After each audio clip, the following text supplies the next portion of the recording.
Ratusan seniman di Kabupaten Buleleng tampilkan tarian goak sebagai simbol kejayaan Raja Buleleng. Tarian ini ditampilkan untuk memeriahkan hari ulang tahun Kota Singaraja ke-414.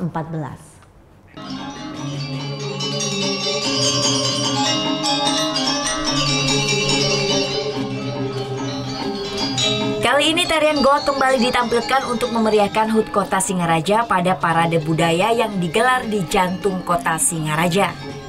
Tarian goak merupakan simbol di mana prajurit Kerajaan Buleleng hendak menaklukkan Kerajaan Blambangan Jawa Timur. Namun di tengah perjalanannya para pasukan Panji Sakti kelelahan. Untuk menghilangkan rasa lelah para prajurit, Raja Panji Sakti pun mengajak pasukannya untuk beristirahat.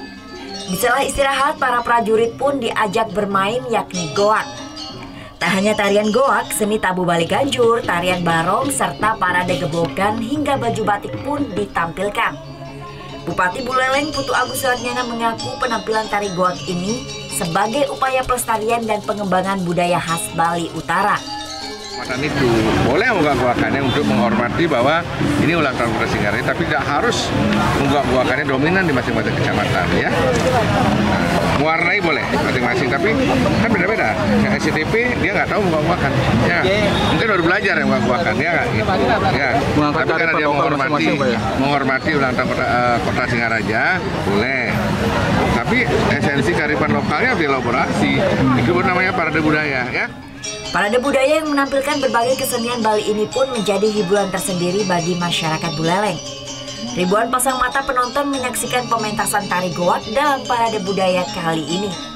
Putu Wijana melaporkan untuk NET.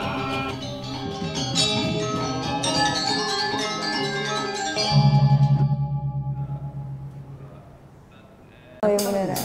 Iya, oke. Tapi gue pernah. Nah, udah kan nonton beritanya? Jangan lupa di-subscribe, di-like, dan juga di-komen ya akun YouTube dari Net Bali. Terima kasih yang udah subscribe. Yang belum, jangan sampai lupa. Di sebelah sini nih.